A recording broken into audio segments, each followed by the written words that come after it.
So we start with the new topic today, oscillators. All of you are aware that unless there is some kind of a signal generation, be it sinusoid, be it triangular wave, be it ramp, or be it finally the square wave or rectangular wave, you need to generate signal. Many applications in analog are sinusoid oscillators are required.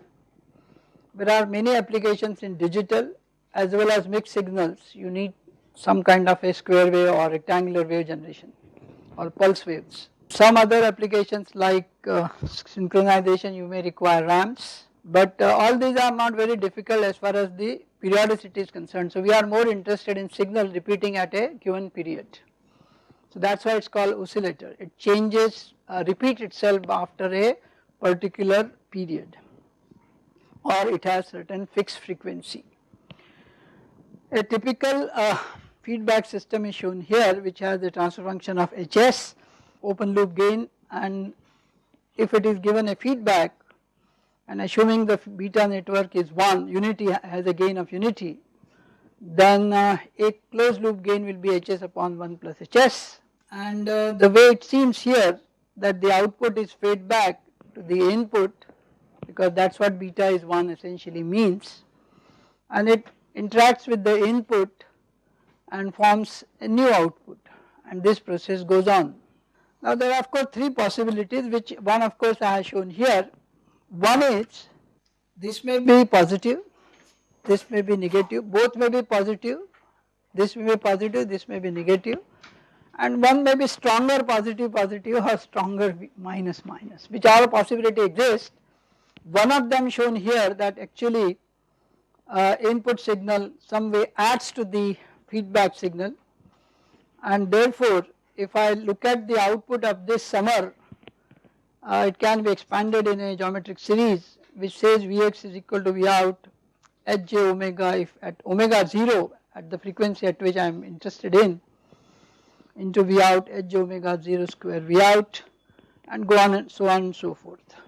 Now one can see from here, from this series, that if Hj omega 0 magnitude is larger than 1 positive quantity, then what will be the series look like? A diverging series, because each term will be higher than the last one. So it is a divergent series, and therefore in some cases this is called growth condition. So if something keeps increasing and it will finally head to the saturation value whichever it reaches, but it is not oscillating, it is only going in one direction and maybe saturating. The other possibility is Hj omega 0 is less than 1, okay, or minus. Then of course as the term go ahead they will start reducing essentially means, and one can say that this will be a converging series, and if there is a convergence in series then one may say that somewhere it may go down. At some frequency it may happen that the series sum we can calculate, and one knows the geometric series has, let us say there are p terms, so 1 minus 1 upon 1 minus p is the sum of any geometric series. So I can evaluate for such divergent series, converging series, the net sum value for this. This is what is my next slide is trying to show. The first part already I said, if Hj1 is a divergent series, where if it is less, Vx converges series representation and its magnitude is finite and can be given by 1 minus Hj omega 0, omega 0. We are only interested in the frequency at one frequency. This is the frequency where system will oscillate, that is what we are trying to find out.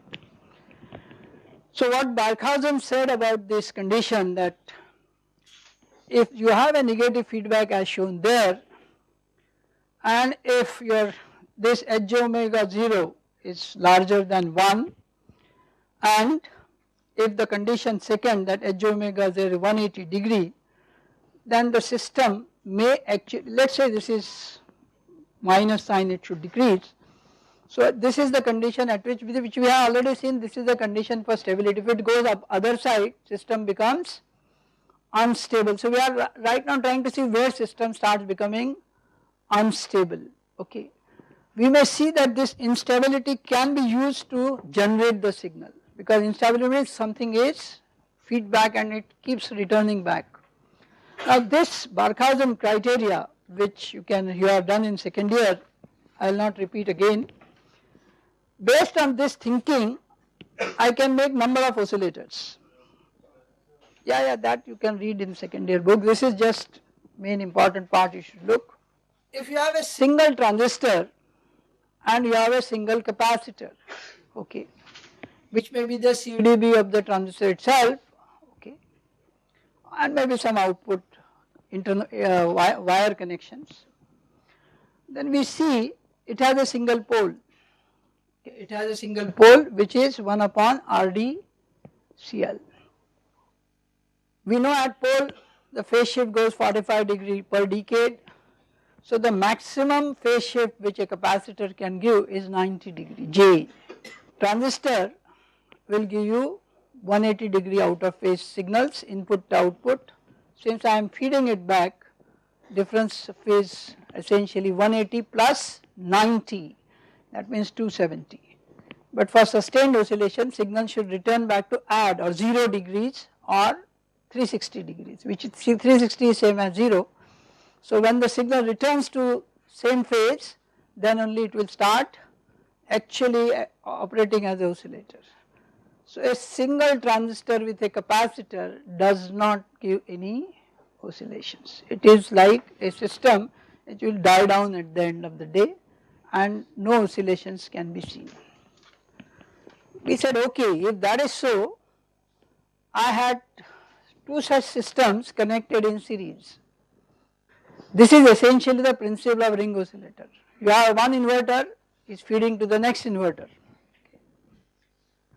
You have one CL here, one CL here. Okay. So now you can see 180 plus 180 is 360. This is 90 plus 90. So total 180 out of 180, the return signal is 360 degrees. Is that correct? This is 90, 90 and this is 180, 180. So essentially now you are saying you are satisfying Barkhausen criteria that the sigma has to be 180 degree and we are satisfying Barkhausen criteria. However, we see this does not oscillate. Though it looks to that it is satisfying your condition of oscillations, but it is still not oscillating. This is what is it called essentially? This is a latch. Two inverters connected back to back is essentially a latch. Okay. So if you put 1, the output of next is 0, if you get that 0, why this did not oscillate?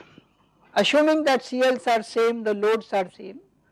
If you have a CMOS kind of inverter, what will be the output resistance of them? Very large ROs. So the gains will be GM times RO, or even here RD will be a few tens of kilo ohms.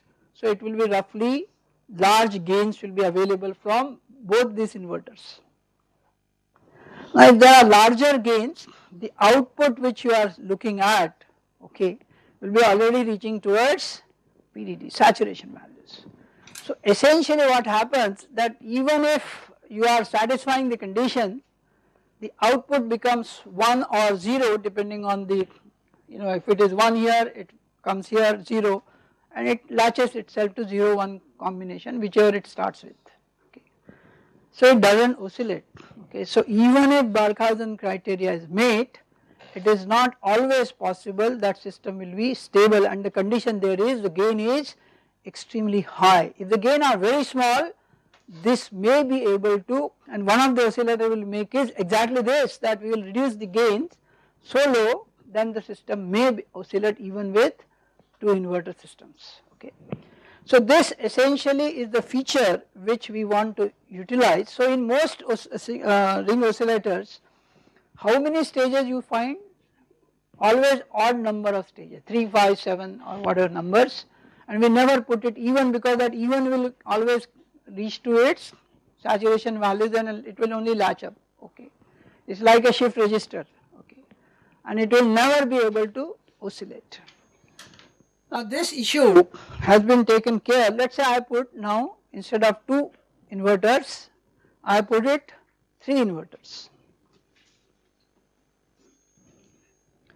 I have one inverter driving capacitor CL, all of them have same CL, okay. If you look at these are amplifiers with Hj omega 0 as its transfer function, and this is AV0 essentially is the DC gain or low frequency gain. किसी को confusion हो तो फिर से बता देता हूँ, very low frequency gain or a DC gain.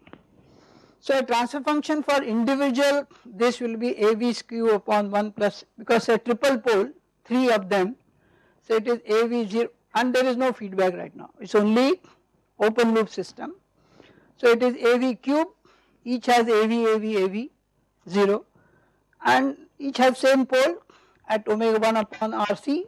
So we said there are triple pole at omega 0, 1 plus S by omega 0 to the power cube. This is called a triple pole system, and we will like to see does this then provides an oscillations somewhere close to omega 0. It may not oscillate at omega 0, but where does it then oscillates? We can see, and that is what we are going to show later. Okay. If we say we can see that oscillation to sustain, we can figure out, this is the proof we will do, that the gain has to be at least 2 for per stage, and then the oscillator frequency will be √3 times the pole frequency. Okay. This is what we should get, and we will try to prove that we probably get this value as we suggested. But however, it essentially is trying to tell that 3 capacitor must give you phase shifts of at least 60 degree per capacitor, so that the net is 180, total is 360 plus 360, 720. Okay.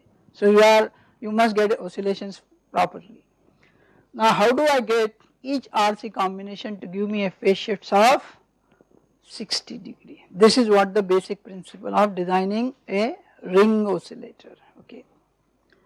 But before we go to actually deriving these frequencies, let us look at this triple pole system with a negative feedback.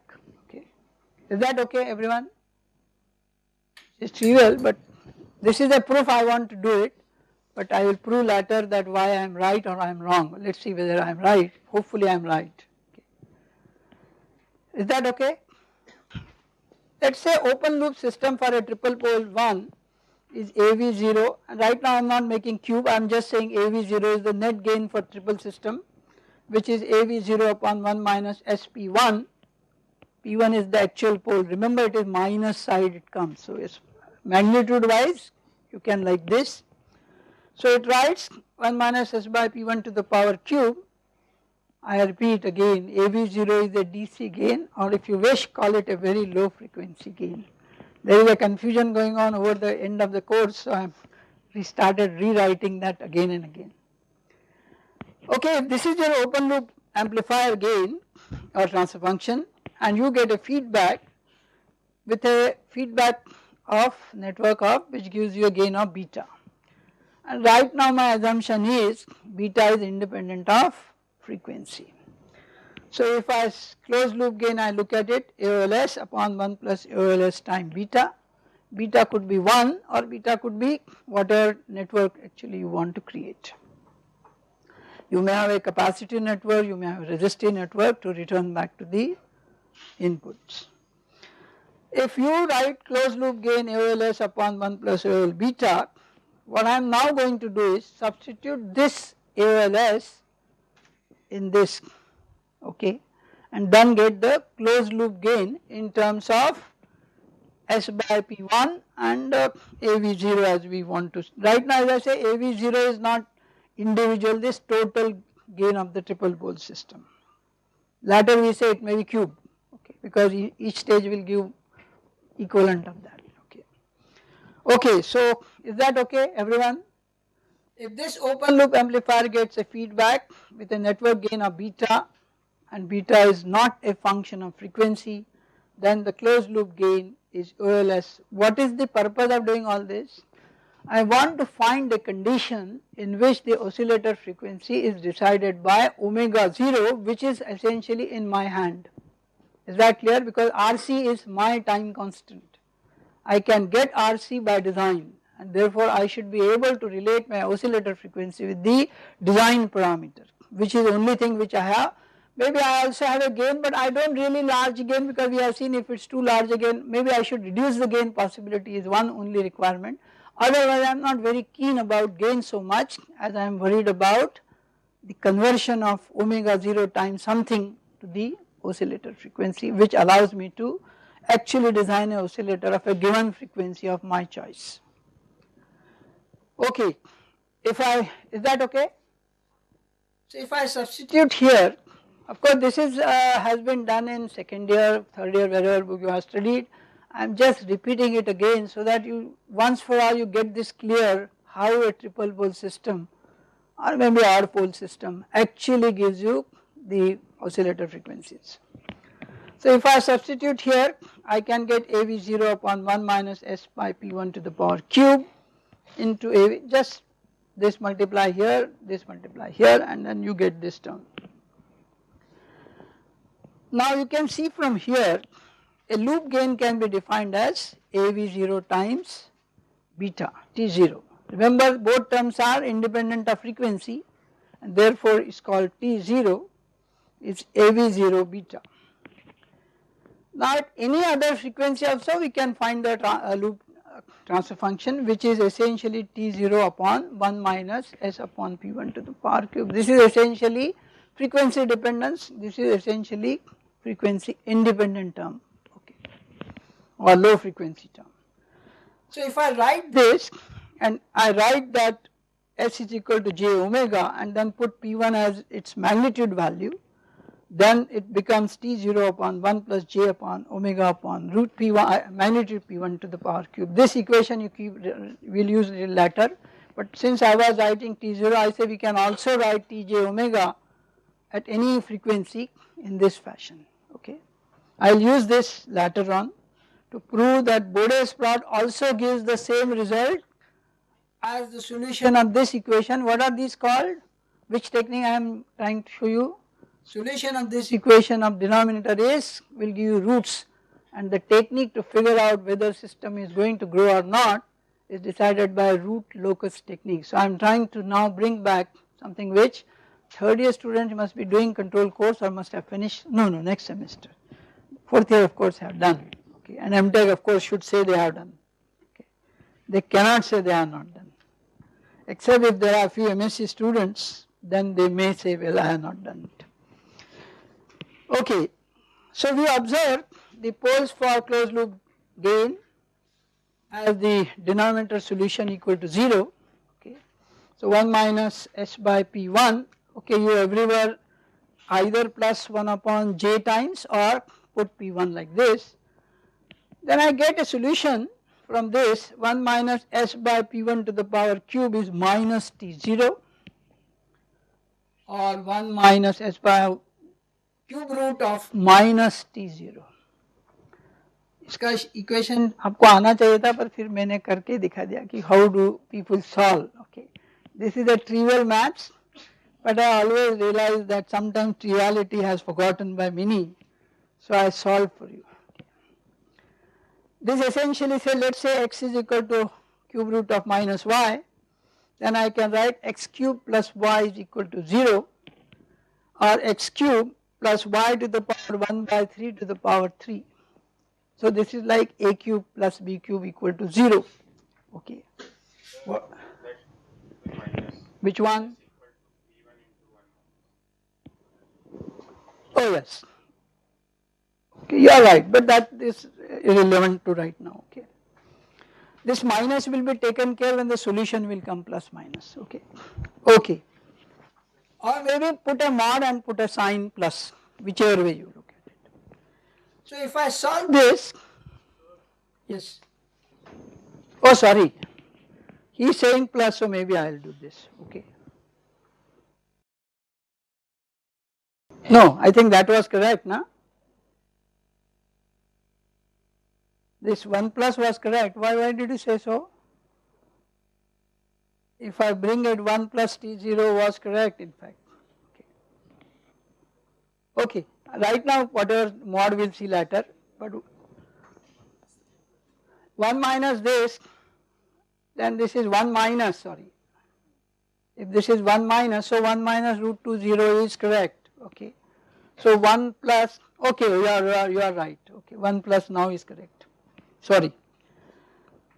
So if I now have an equation which is x cube plus y cube, y to the power 1 by 3 cube, I can expand this x plus y by a plus b into a square plus ab plus b square.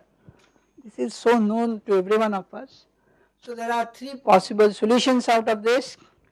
One is x1 is minus 1 by y to the power 1 by 3, x2 is minus y to the power 1 by 3 ej pi by 3, and x3 is minus 1 by 3 aj pi by 3. Pi by 3 is root 3 by 2 or root 60 degree, so e to the power j 60 degree.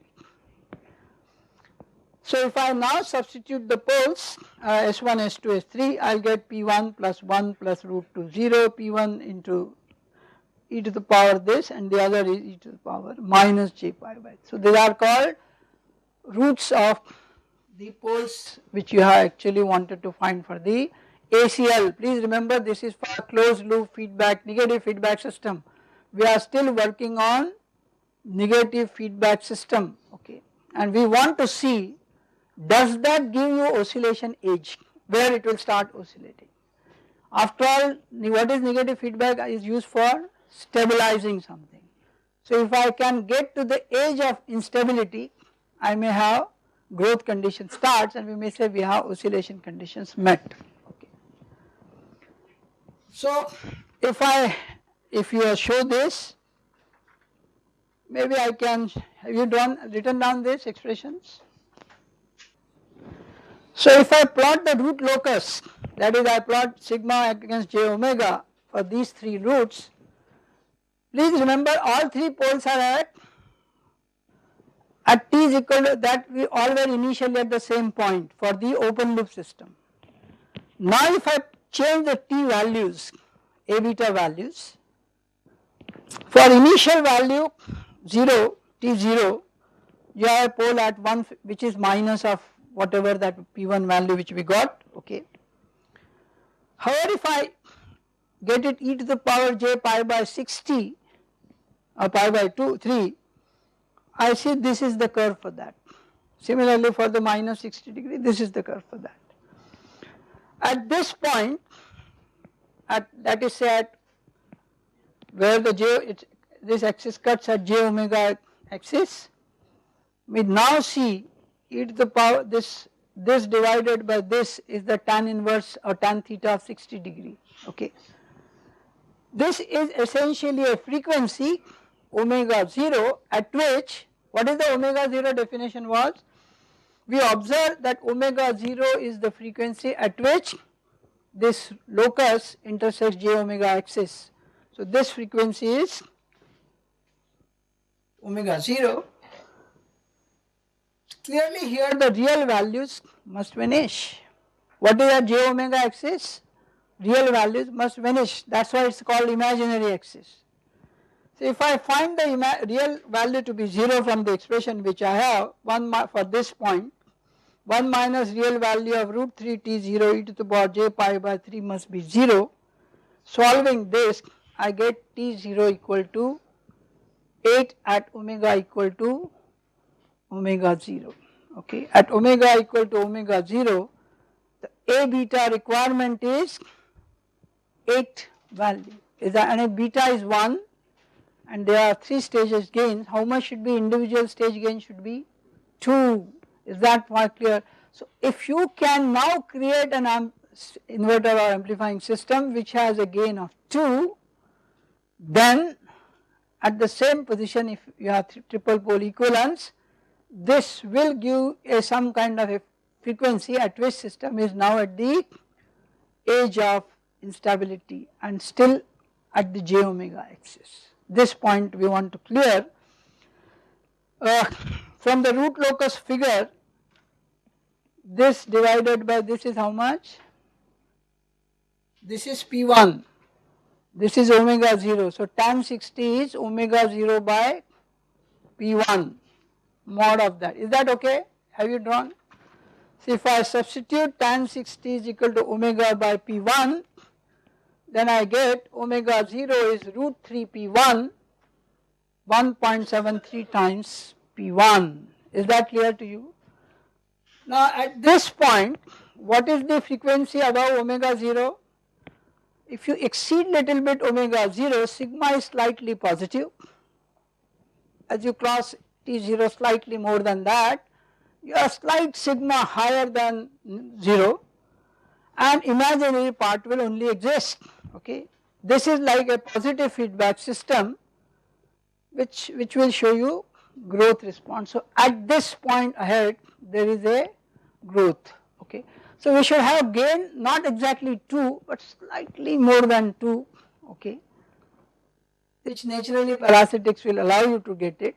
So you at that point you say system will start into equivalence of positive feedback. Is that clear? So a negative feedback system has been converted to a positive feedback age system, you can say, by just adjusting the values of T0s. Is that clear? And the we can see typically if you look solve that this, it is e to the power sigma t, sine omega t is the growth equation for the waveform to grow. This is how it actually grows.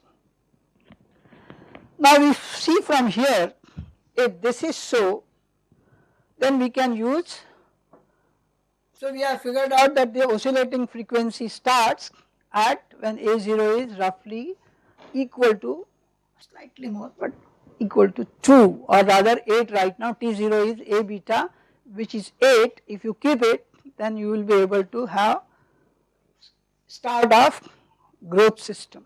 Okay. Now we can also figure out this same frequency which we are talking about using a Bode's plot. Okay. Bode's plot can be plotted for the loop gain itself. Okay. So I will have you, if you finish this writing, then I will show you. I can do the same analysis using Bode's plot also.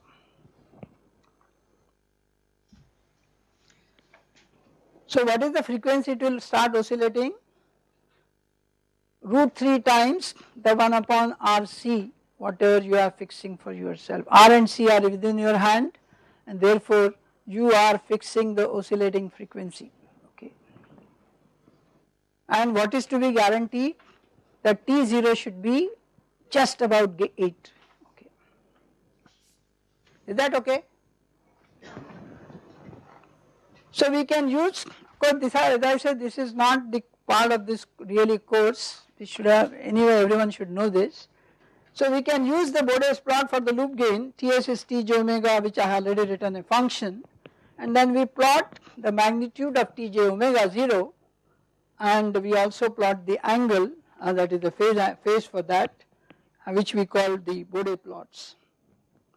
Please remember each pole gives how much degrees per decade? 45 degrees. So there are 3 poles, so it should reach 135 degree at the pole position. Is that in the Bode plot at P1, frequency of P1, you must get a phase shift of minus 135 degree. We also know if Tj 180 is positive, that is the magnitude at 180 degrees positive, is that clear to you? And phase has reached 180, your growth system. Is that clear? What is the stability criteria was? That if 180 should not reach before the gain goes to 0 dB. Here gain is positive and you have reached 180 degree. Now let us see how it looks. So what is the gain fall? How many dBs per decade? Minus 20 plus minus 20 plus minus 20, minus 60 dB per decade gain starts falling. Okay. So if I do this, I find the magnitude which is the loop gain in dB is minus 60 dB per decade. This is my pole, 3 dB down point. Okay. And at this point the phase should be 135. If I extend it because there is no other pole, it will go straight and then saturate by another 135 degree to 0 or minus 270, 135 here, 135 here. And somewhere here we have phase of 180, W1, this minus 180. I extend it on the gain axis. So what is the gain margin now? Positive. You have this much gain available at W equal to a W 180 degree phase. Okay, this at 180 degree phase minus 180 we have positive gain there. Is that clear? So what does this mean? What does this expression means? It means that the stability is disturbed, and if you can make that T0 equal to 8 as I started with, this point will get exactly equal to the point root 3 times the pole frequency. This is what essentially Bode also said so, and also the root locus method. The third method will be what? Nyquist criteria, take how many times minus 1 0 actually encircled, you get the same point again. If you wish we can do that as well, but is that okay? So just look at it, either use Bode's technique or use root locus technique or use Nyquist criteria, and at the end of the day we figure it out that the oscillator frequency is root 3 times the pole frequency. Let us say if omega 0 is the pole frequency, then omega 0 tan inverse pi by 3 is root 3 omega 0. So essentially what is it trying to say? At that point the loop gain becomes 1 when, okay, here is, let me redraw it. So we now return to ring oscillator, okay, we now return to, okay, is that okay? Everyone has drawn this. एक पोल के ऊपर 135 लगाओ, उसको नीचे तक ले जाओ 180 से, फिर ऊपर जाओ और देखो कि गेन पॉजिटिव हुआ कि नहीं. So this is the condition of oscillations. So we return to our case of ring oscillator. Omega 0 here is R out times CL to the power minus 1. Please remember R out is normally the output this. If it is a RD kind, it is much easier to control omega 0, and A0 is stage gain. So HS is minus A0 upon 1 plus S omega 0 to the power 3. The net transfer function omega used here is omega 0. Each stage should contribute to 60 degree phase. Is that clear? That is what we said now. 60, 60, 60 must appear, so that total is 720 or 360 or 0, whichever you call, 180, 180, 180 plus 180. So you return back to original phase, okay, 0 or 360 degrees. So if you do this, I write omega OSC should be tan inverse pi by 3, 60 degree means pi by 3. So tan inverse pi by 3 is into omega 0 should be the, or root 3 times omega 0 should be the oscillator frequency, and at that time loop gain is unity, okay, loop gain is unity. So how can I design an oscillator? All that I have to design an oscillator is to decide my R and C, okay, that is for R is decided by in transistors by what? W by L. So CL is also decided by CS, because CDB and other capacitances are also area dependent terms. Is that clear to you? So adjust your CL and R such that you get oscillator frequency of your choice. That is how oscillators are designed. So what is the typical A0 therefore you should have now for each stage? For a loop gain equal to 1 at this omega 0, what does that mean? A0 by 8 is, cube by 8 is 1, so A0 should be 2. Ring oscillator thus will oscillate at frequency 2 pi omega 0 into, sorry, 2 pi not omega 0 by 2 pi. So omega 0 root 3 by 2 pi if the stage gain is equal to 2. Each stage gives you a gain of 2, and then at this frequency ring oscillator will start oscillating.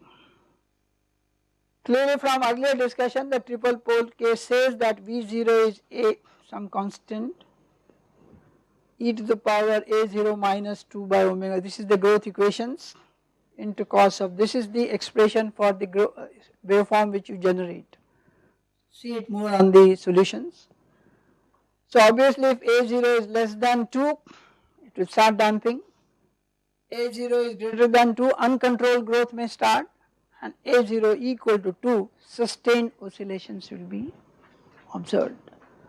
So a number of inverter stages should be always odd. Why? Because otherwise the net phase can never become 0. So if you have 5, this will be a to the power 5 by something, and it will still come to 32, it may come, and A0 may still be 2, okay. And you keep on doing this for any number of stages. Typically in a large ring oscillators which we test, how much is typical in CMOS the delay per stage? Do you have any idea? What is tau per picoseconds? So now if you want a frequency, figure out how many stages you should have, so that n plus 1 times so much will be the frequency of your ring oscillators, and to get that W by L for each stage is adjusted value. Is that clear? So the design is essentially only on the W by L and associated. Please remember CdB, which is the output capacitance of the transistor, is essentially governed by area.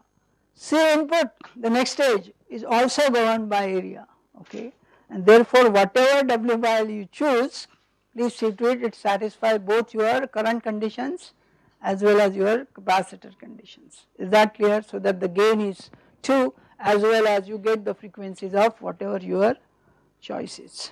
Okay. This is the most standard square wave generator which we use in the case of digital hardware. Everywhere you find the easiest method of generating pulses are the ring oscillators. Just put large number of stages for lower frequencies. Okay.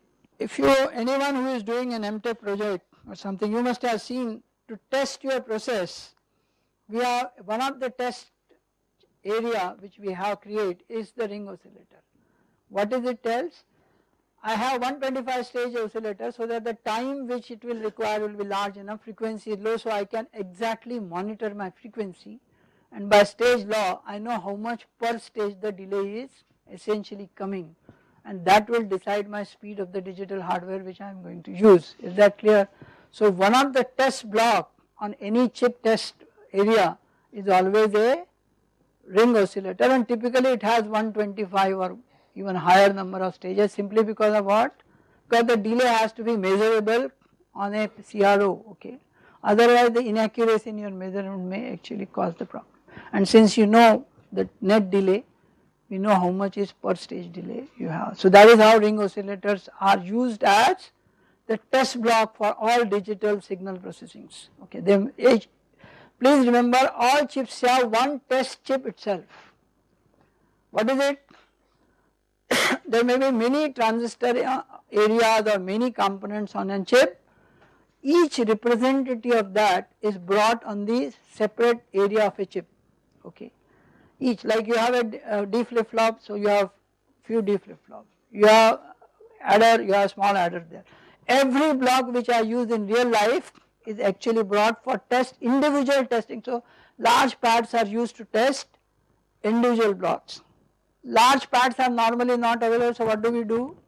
You put a multiplexer there to use same pads one after the other, okay. This is how the test pads are created. Once every chip must have at least how many test areas? Can you think? कितने होना चाहिए? एक पूरे wafer में कितने test areas होना चाहिए? 5.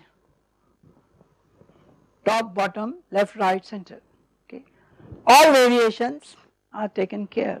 If it satisfies everywhere, you are well within your design to work at every possibility. Is that clear? So please remember, chip when you make, many of students have been told, but they don't want to think that way. Whatever component you require first must be brought on the test chip. So test chip must be designed and put in the center 2 corners and 2 bottom and lower corners, so that the test is performed before the chip is there, because chip will have no pad internal to test anything. Let us say there are number of register, you can't probe there. So how do you know which part didn't work? Okay. So in real life, whether it is analog chip or a digital chip, the test chip area must be left for you. Sometimes even more tests are done, but at least these many tests are, even for example process test is done, whether the wave metal is going through down. So I have a small trenching which I did here, put a metal and actually 2 pad I test whether continuity was okay or not, okay. So all test things are always provided on a test area. Please remember this is something no one tells, but I figure out my own student don't do it in spite of being told, so it's okay. I mean I can't blame anyone, but that test is essentially if you are really getting your chip fabricated and want to test, you apply input and nothing works, then what do? Just hope for the best every time. God may help once a while but not every time. So test is something and it's required a lot of thinking what testing we should do, okay. So what is the best technique is, go to the earlier chips, find what test area they are used, implement all of them with yours as well. Okay. This is the game all of us have been playing and no new things come, okay. Our aim was not to do this theory as we did so long, that okay why it should oscillate. Our interest was only in VCO, which is what we are going to use. VCO as you all know stand for voltage control oscillators. That means by changing the voltages, control voltages, I should be able to change the frequency.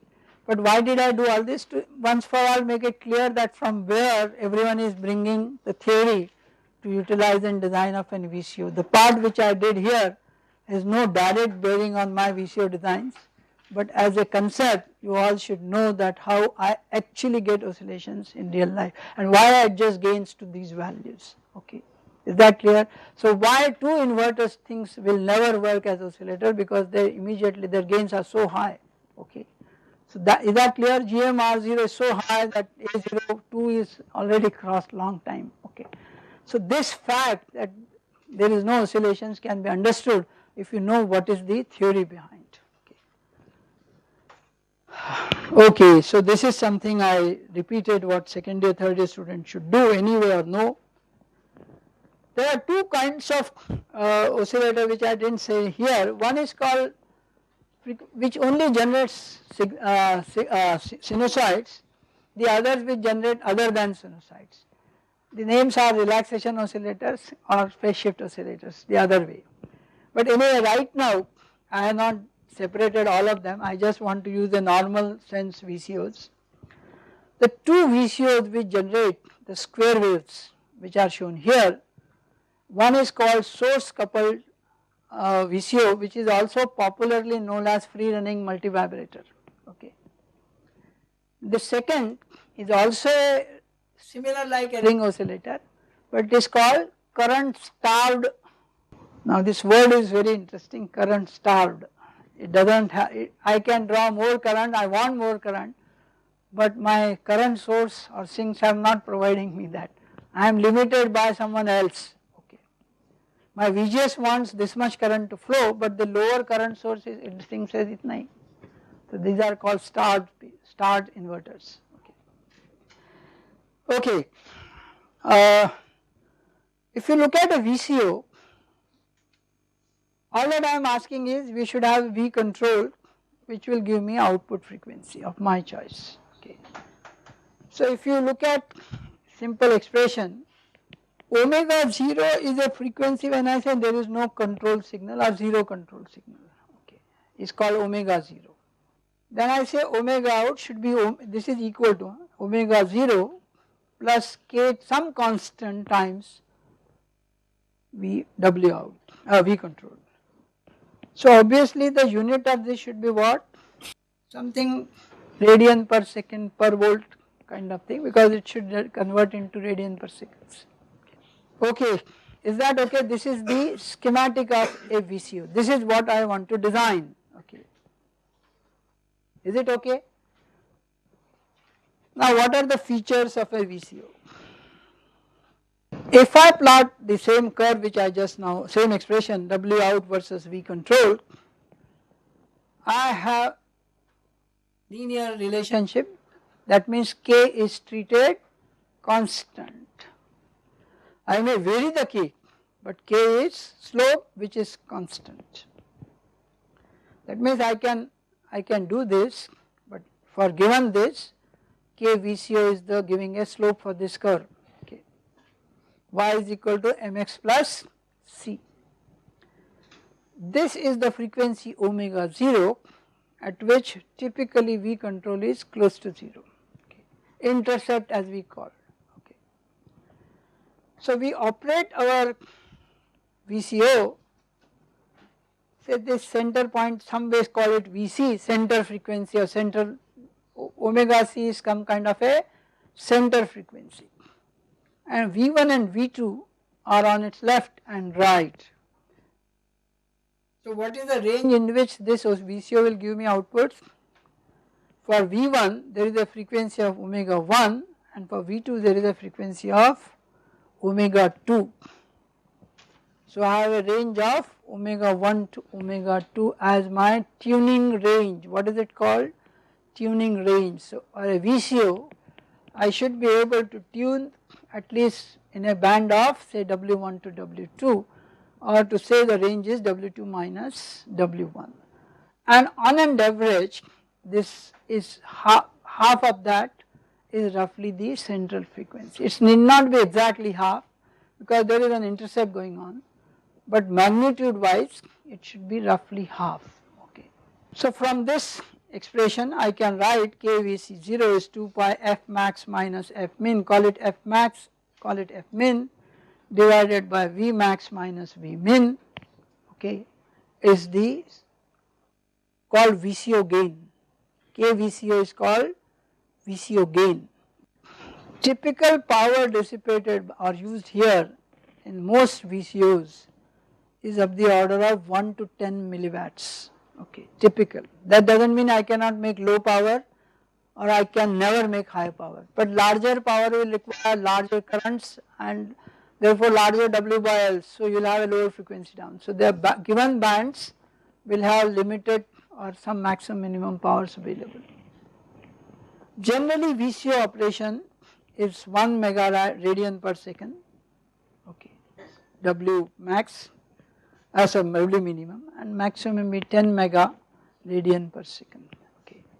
Omega, these are radian per second is omega because it is say not F, multiplied by 2 pi and you get, or rather divide by 2 pi and you will get frequencies. So for this typical values KVCO varies between 0 to 5 mega radian per second per volt. Let us look at the real characteristics of V control and W out which is extended beyond this, okay. This VC and this VC are not same. This is central and this is not central. So we say prior to this and ahead of the VCO frequency which you have, the relationship between V control and W out is not linear. Only in this region to this region KVCO is constant, ahead of it goes down or goes saturates, okay. So we say as long as KVCO is in linear this, that is the range of a VCO, maximum range, is that clear? If this goes in the nonlinear area or this goes beyond this region, then the VCO will not operate the fashion in which I thought it should, okay. So in real life the characteristics of this to this relation is not linear everywhere for all frequencies. So the minimum frequency from which linearity starts and up to the maximum frequency till which the linearity is maintained is the actual VCO range, is that clear? This is also VCO range, fair enough, for this actual max to min what you will do, but this is the ultimate limits. Beyond this or beyond this VCO will not operate in standard W0 into K times omega K times V control. So we must, for a given technology, first two these markers are figured out, how much is the range in which my VCO can operate, is that clear to you?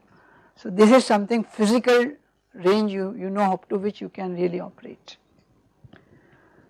If I plot W out by V control, and this may have a frequency dependence, so this is what it says, KVCO is constant and then it starts decreasing beyond those frequencies, okay.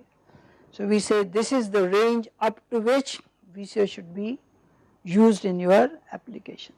Corresponding to this frequency, whatever voltages are possible, only those voltages should be allowed to swing on, okay, is that clear? So otherwise you may swing from 0 to 15 volt, what do we do? Okay, you may do it, but the system may not respond it because you may reach somewhere here, or poles may start actually reducing the KV0 terms, okay, is that point clear to you? These are something limits which many a times a priori should be known for a given technology, and once these known, then you can actually go to this curve and you know what is the value of this. This possibly is normally measured values, these are not derived values, these are normally measured value for an VCO, and this data is many times provided in your analog models, okay. Please remember VCO design is very crucial in some other circuits. In RF, where do you think we need in RF circuits? I have shown you first few days my many slides. Any receiver, when the signal arrives from antenna and you actually boost it through a low noise amplifier, that frequency may be very high and your processing has to be at digital low frequencies. So what do? We mix it with some other frequency which is close to this frequency, and we create beat frequencies, okay, or you scale down that frequency by VCO tuning. So this VCO has to be a variable frequency so that I can tune out, okay. This is called the mixer, has one end as VCO, other is the signal, and that together will give me the output which is omega 1 minus omega 2, which is small frequencies, okay. Of course there is an image which needs to be rejected, okay. Okay, so please remember VCO is an essential part in any mobile system or any such system in which signals is received from outside, okay. So this is why I thought that you should know you need VCO irrespective. The problem is, which probably I don't know whether we will be able to cover by Friday, if VCO changes its frequency because of the drifts, or I want this range to be different, then I should be able to synthesize another frequency out of same VCO, okay. I want one frequency F, okay, range is over, but I want another range, like in bands, in the case of mini this you will have bands, so you want to tune different bands. What do? There is another circuit which is used, is called phase lock loops, which is also called frequency synthesizers, okay. Normally you will be lower than the VCO, so you first design highest frequency VCO, keep dividing as much as you wish, okay. This is required. So VCO is, the kind of VCO I am talking is more useful for digital applications, but so is true for any analog applications if needed. Before we start working ahead, let us have some terminology given in Radhavi's book, nothing much from my side. A mid-range value of a VCO is called center frequency. I already said, just a minute. In the range, somewhere in the mid band, we call it center frequency, mid-range value. Then the second term which is of relevance for a VCO is decided by, is called tuning range, and is decided by variation of VCO center frequency with process and temperature. Now this is another issue which I was just talking, okay. You need stability, lock you should need. So you need to have variation of VCO center frequency with process and temperature variation, it is limited by that, and the frequency range needed for an application. How much, which band you are working at, and how much process variation and temperature will decide the range up to which circuit can give you proper performance. Now there is an issue which I don't know whether Radhavi has written, but I think I remembered it, maybe he has written. We say it that after all the phase and frequency of any circuit will also be decided by the noise sitting on the control, because if V control itself changes, other things will proportionately change anyway, isn't it? and that may be essentially how much noise it picks up. So we must be able to figure out frequency noise at the output and which is proportional to k VCO. This noise output noise is proportional to the VCO gain. Larger the noise VCO, larger is the noise output you get. So what should I do to reduce this noise at the output? I should reduce the VCO gain, k VCO, because proportional to that, so okay, I reduce that value itself. But the tuning range was proportional to what? K VCO. So if you want a larger tuning range, I want larger k VCO. I want a low noise outputs, then I should have lower k VCO. This is the design, is that clear? The two cases. One, you need higher VCO, k VCO for larger tuning range, and you need lower k VCO for lower noise outputs. Is that okay this? So therefore there is a design issue which how much noise you can tolerate and how much gain, frequencies limit you have. Okay. The third parameter of interest is the tuning linearity. Now we will see this later. Since the capacitance, the tuning is normally done by change in capacitance. So we can say KV0 is dV output by dVdt, how much is by power supply variation output changes, which can be written as d output or DC, where capacitance is a function of power supply voltage. Okay. What does this means? That if I change the VDD, my KVCO is not a constant quantity. So I am also worried how much it varies actually. The fourth term of my interest is I need larger output amplitudes because you want a larger oscillating signals, okay. But that may limit the gain part from that, because if that increases you may get instabilities. So how much maximum amplitude I can reach before stability criteria is violated stringently, excessively. Typical power, as I said, for VCO is around 10 milliwatt, 1 to 10 milliwatts, and you have to trade off between power, frequency and noise. So whatever we started this saying, this is still valid for even in VCO. We need to have trade off between noise, power and frequency. So you cannot have large tuning range, low power and low noise. There is nothing kind like. It's like a triangle system. You stretch one, the other will reduce anyway. Okay, the last part for the VCO property, this is, I repeat, first was we talked about what? Center frequency, tuning range, tuning linearity, output amplitude, power, and last but not the least, last property of VCO which is of relevance is signal purity.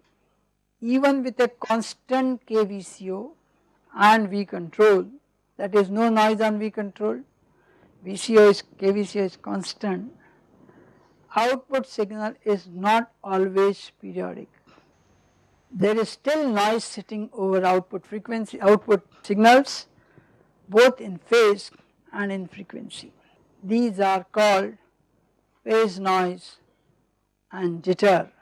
The PLL essentially controls this.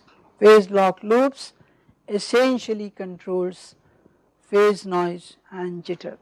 Please remember, phase and frequency is time.